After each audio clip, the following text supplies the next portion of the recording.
Attention all aged pensioners and their families across Australia. If you or someone you love receives aged care services, the next few minutes could save you thousands of dollars and prevent serious confusion about your entitlements. November 1st, 2025 marks the biggest transformation to Australia's aged care system in over 2 decades.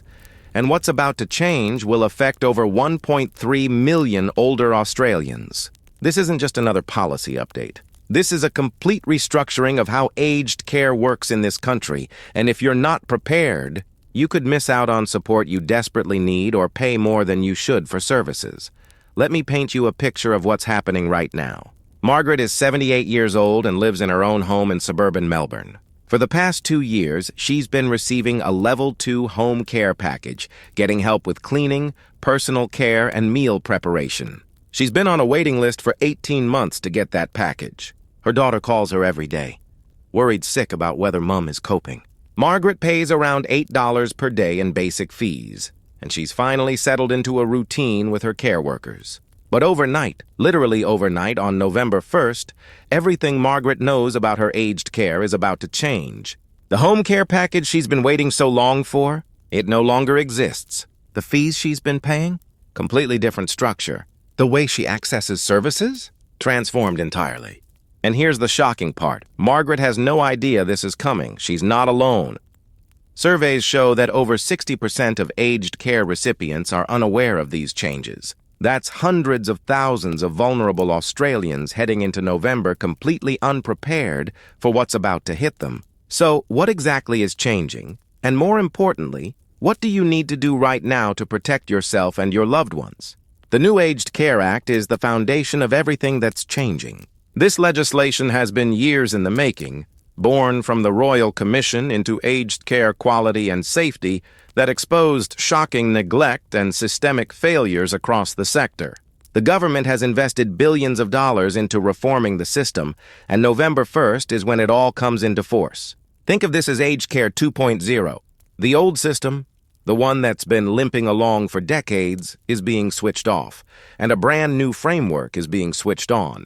This new act introduces a rights-based approach to aged care, meaning for the first time, older Australians have legislated rights to quality care, dignity, and respect. It establishes new quality standards that providers must meet, introduces tougher regulations and penalties for providers who fail to deliver, and creates new oversight bodies to protect older Australians. But the most immediate change you'll notice is the complete overhaul of how home care services work. Let me explain what's disappearing and what's replacing it. For years, the home care system has run on home care packages. 4 levels of packages from Level 1 for basic support needs up to Level 4 for high care needs. If you needed home care, you'd be assessed, assigned a package level, then join a national queue that could stretch for months or even years. Once you received your package, you'd get a set amount of funding to spend on approved services through a registered provider. The problems with this system have been brutal. The waiting lists have been absolutely devastating. People have died waiting for the care they needed. The package levels were too rigid, so if your needs fell between 2 levels, you either got too little support or paid for support you didn't need. The system was confusing, with complex fee structures, contribution arrangements, and mountains of paperwork. Providers controlled most of the process, and consumers often felt powerless in the arrangement. All of that ends on November 1st, when the Support at Home program launches. This is not just a renamed version of home care packages. This is a fundamentally different approach to delivering care. Instead of 4 rigid package levels, Support at Home uses a more flexible, personalized funding model. You'll be assessed on your actual care needs using a new assessment framework that looks at your functional capacity, your living situation, your health conditions, and your personal goals. Based on that assessment, you'll receive an individualized budget tailored to your specific needs, not squeezed into a one-size-fits-all package level. The funding is more flexible, so you can adjust your services as your needs change without waiting for a package upgrade.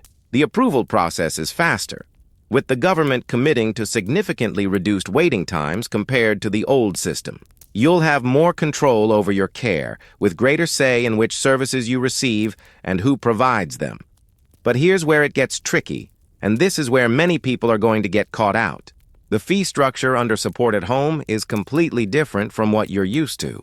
Under the old home care package system, you paid a basic daily fee, currently around $11.30 per day for most people. If you were means tested as having sufficient income and assets, you might also pay an income-tested care fee up to a maximum. The fees were relatively straightforward, deducted from your package funding, with clear annual and lifetime caps. The new fee arrangements under Support at Home introduce multiple fee types that work differently. There's a basic daily fee, but the calculation method has changed. There are care fees based on your assessed care needs and your financial circumstances. There are additional fees for specific services, some of which weren't previously charged separately. The means testing arrangements have been updated, potentially affecting how much you contribute. Most significantly, the caps and limits on what you can be charged have been restructured. And understanding these new caps is absolutely critical to protecting yourself from unexpected costs. Let me break down what this means in real money. Under the old system, if you were receiving a Level 2 home care package worth around $16,000 per year, you might pay the basic daily fee of about $4,000 annually, plus an income-tested fee if you had sufficient means. Your provider would deduct these fees from your package funding and deliver services with the remaining amount. You knew exactly what you'd pay each year because the fees were capped and predictable. Under Support at Home, your fees will be calculated differently. You'll still pay a basic daily fee, but it may be calculated based on your individual assessment rather than a flat rate. Your care fees will depend on both your care needs and your financial means, assessed through a more comprehensive means testing process. You might be charged separate fees for services that were previously bundled into your package rate. The annual caps still exist, but they're structured differently, and you need to understand exactly where your cap sits to avoid overpaying. Here's a real-world example that shows why this matters. John is 82 and currently receives a Level 3 home care package. He owns his home, worth about $600,000, and has superannuation savings of about $150,000. He also receives the age pension. Under the old system, John pays the basic daily fee plus a small income-tested care fee, totaling about $7,000 per year. He knows exactly what he'll pay, and his provider manages everything within his package funding. When Support at Home begins on November 1st, John's situation changes dramatically. His care needs are reassessed using the new assessment framework. His financial means are reassessed using updated means testing rules that may value his assets differently. He's given an individualized care budget based on his specific needs, which might be more or less than his old Level 3 package. His fees are recalculated using the new fee structure.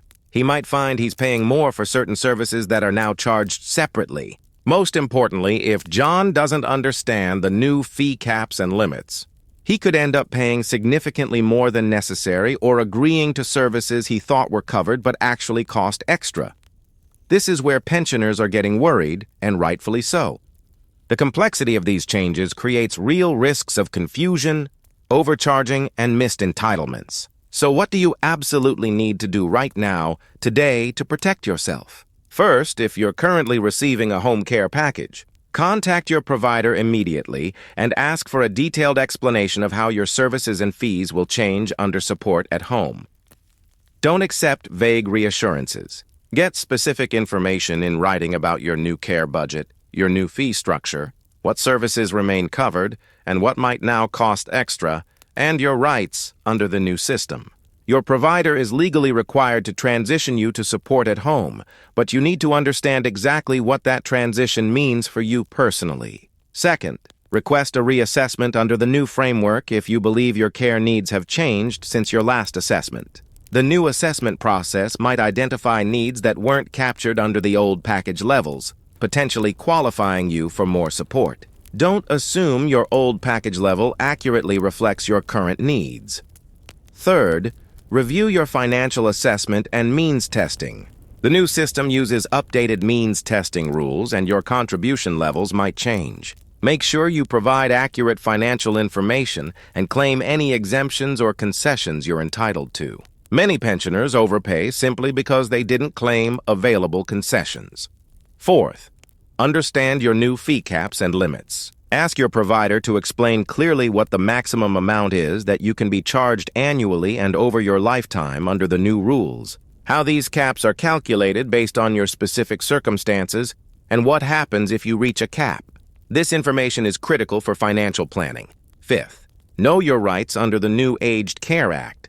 You now have legislated rights to quality care, to be treated with dignity and respect, to make choices about your care, to complain and have those complaints addressed, and to access your information and records. If your provider isn't meeting these standards, you have stronger grounds to take action than ever before. The transition period is going to be challenging. Providers are struggling to implement these changes, staff are being retrained on new systems, and administrative processes are being overhauled. Expect some confusion and delays in the early months. But don't let transitional problems cost you money or result in you missing out on care you need. Be proactive, ask questions, demand clarity, and don't sign anything you don't fully understand. For those not yet receiving aged care services, but thinking you might need them soon, this is actually an important opportunity. The Support at Home program is designed to be more responsive and accessible than the old home care package system. If you've been putting off seeking help because you've heard horror stories about waiting lists, now is the time to get assessed. The government has committed significant funding to reducing wait times under the new system, and early reports suggest approval processes are indeed faster. To access support at home, contact My Aged Care on 1-800-200-468. That's the national contact point for all aged care services in Australia. Explain your situation and request an assessment. An assessor will visit you at home or speak with you by phone to understand your needs. You'll be asked about your daily activities, your health conditions, your living situation, and what support would help you remain independent. Based on that assessment, you'll receive a determination of your eligibility and your individualized care budget. You'll then choose a registered provider to deliver your services. Under the new system, you should have more choice and control over this selection than ever before. The November 1st deadline is non-negotiable. These changes are happening whether you're ready or not. The government has conducted awareness campaigns, but the reality is that many older Australians, especially those who aren't online or who don't have family support, are simply unaware of what's coming. If you know someone in aged care, particularly someone who lives alone or doesn't have strong family connections, please share this information with them. Check in on them after November 1st to make sure their transition is happening smoothly. Many of the most vulnerable people in our community could fall through the cracks during this changeover, and we all have a responsibility to look out for each other. These reforms represent the most significant investment in aged care quality and safety in Australian history. The intention behind them is genuinely positive, to create a system that's more responsive, more dignified, and more centered on what older Australians actually need. But major system changes always create winners and losers, and those who are informed and prepared will fare far better than those who aren't. Your pension and aged care entitlements are hard-earned rights. You've contributed to this country your entire life, and you deserve to receive the support you're entitled to without confusion, without being overcharged, and without jumping through endless hoops. November 1st, 2025 is the date everything changes. Make sure you're ready.